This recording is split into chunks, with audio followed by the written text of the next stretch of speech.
मनुष्य का स्वास्थ्य तथा बीमारी, ठीक है। ह्यूमन बीइंग कैसे हेल्दी होता है, कैसे अनहेल्दी होता है, कैसे डिसीजेज उसकी बॉडी के अंदर आती है और उसको कैसे अफेक्ट करती है, ठीक है। एक नॉर्मल पर्सन जो आपको स्वस्थ दिखाई देता है, क्या वो स्वस्थ है या नहीं, इन सारी चीज़ों को हम लोग डिस्कस करने वाले हैं आज के इस इम्पोर्टेंट टॉपिक के अंदर, जिसका नाम है ह्यूमन हेल्थ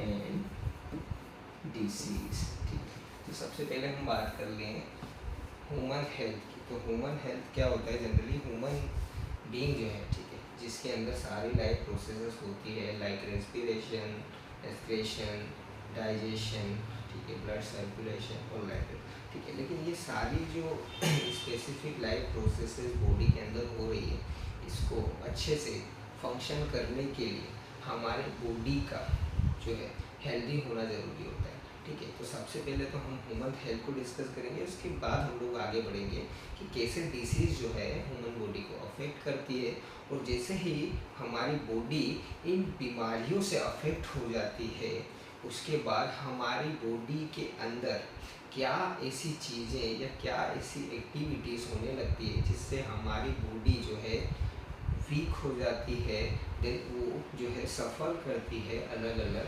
बीमारियों से, ठीक है। तो इसी चैप्टर के अंदर हम लोग थोड़ा सा इस टॉपिक के अंदर हम लोग डिस्कस वाले, सबसे पहले हम लोग डिस्कस करेंगे ह्यूमन हेल्थ के बारे में कि एक्चुअल में होता क्या है। तो पहला क्वेश्चन हमारा होना चाहिए ह्यूमन बीइंग के बारे में। सभी जानते हैं ह्यूमन बीइंग एक मल्टी सेलुलर ऑर्गेनिज्म है जिसके अंदर सारी लाइफ प्रोसेसेस होती है, ठीक है।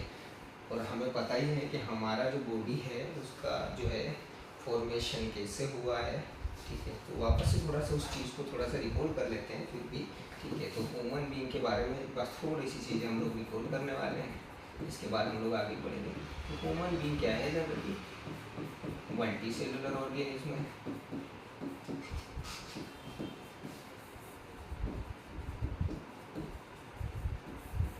मल्टी सेलुलर ऑर्गेनिज्म मतलब इसके अंदर जो है number of cells million, billions और ट्रिलियंस में प्रेजेंट होती है, ठीक है। और सेल्स कैसी होती है, वेरी स्मॉलेस्ट यूनिट होती है जिसे हम लोग जो है बिना माइक्रोस्कोप के नहीं देख सकते, we can not see without naked eye, ठीक है। तो हमें इसको देखने के लिए माइक्रोस्कोप का यूज़ करना पड़ता है, तभी हम लोग इस सेल को देख पाते हैं, ठीक है। तो ह्यूमन बीइंग जो है मल्टी सेलुलर ऑर्गेनिज्म है। अब सेल के अंदर जो है ये जो मल्टी सेलुलर ऑर्गेनिज्म है ये क्या परफॉर्म करते हैं, इनके अंदर होता है लाइफ प्रोसेसेस, क्या होता है, life processes. Which type of life processes, like respiration, digestion, circulation, excretion. तो ये अलग अलग लाइफ प्रोसेसेस बॉडी के अंदर फोकस होते हैं, जिसकी मदद से जो है हमारी बॉडी जो है अच्छे से परफॉर्म कर पाती है। हम लोगों के अंदर ये जो है लिविंग एबिलिटी जो है ये सारी लाइफ प्रोसेसेस की वजह से होती है। लेकिन उसके लिए सबसे बेसिक यूनिट क्या है, तो वो है सेल, ठीक है। अब सेल के बारे में आप लोगों को पता ही होगा कि किसने डिस्कवर किया, इसको रॉबर्ट हुक ने 1665 में डिस्कवर किया था।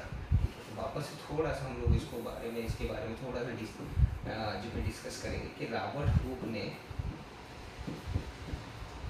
1665 के अंदर सेल को जो है डिस्कवर किया, ठीक है। अब इसको थोड़ा सा हम डीप में नहीं जाएंगे कि किसमें इन्होंने जनरली इसको डिस्कवर किया, कहाँ से जो है इन्होंने इसको फाइंड आउट किया, ठीक है। तो बहुत सारा थोड़ा सा अलग टॉपिक चले जाएंगे हम, ठीक है। तो रॉबर्ट हुक ने जो इसको डिस्कवर किया। अब सेल जनरली क्या होती है, मान लो कि सपोज एक सेल है, ठीक है। अब होता क्या कि सेल्स जब आपस में कंपोजिशन करेगी, ठीक है, तो ये यहाँ पर आपस में इसका कंपोजिशन हो गया। कंपोजिशन के बाद ये क्या बना लेते हैं, जब ये ग्रुप में इकट्ठे हो जाते हैं तो ये बना लेते हैं टिश्यू, ठीक है।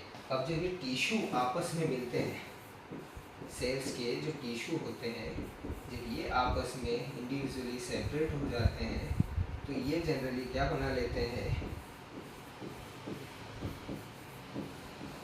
ये लोग फॉर्मेशन कर लेते हैं ऑर्गन्स का। तो जब ऑर्गन्स बन जाते हैं फाइनली इन ऑर्गन्स को ऑपरेट करने के लिए एक सिस्टम होता है जिसे क्या कहा जाता है, ऑर्गन सिस्टम। तो ऑर्गन सिस्टम जब हमारी बॉडी के अंदर हो जाता है फाइनली डेवलप, तो उसके बाद जनरली हमारी बॉडी को ऑपरेट करने के लिए, मतलब हमारी बॉडी पूरा कंप्लीट हो जाता है, उसको ऑपरेट करने के लिए हमारे पास क्या है, ऑर्गन सिस्टम। और ऑर्गन सिस्टम क्या होता है, हमारा नर्वस सिस्टम जो पूरे बॉडी पार्ट्स को क्या करता है, कंट्रोल एंड कोऑर्डिनेट करता है। ठीक है, 10th क्लास का बहुत ही इंपॉर्टेंट एक चैप्टर है कंट्रोल एंड कोऑर्डिनेशन, उसमें सारा जो है नर्वस सिस्टम के बारे में पूरा अच्छे से डिस्क्राइब किया गया है। ठीक है, तो जनरली जब हम उस चैप्टर को पढ़ते हैं तो हम उसके अंदर कंट्रोल एंड कोऑर्डिनेशन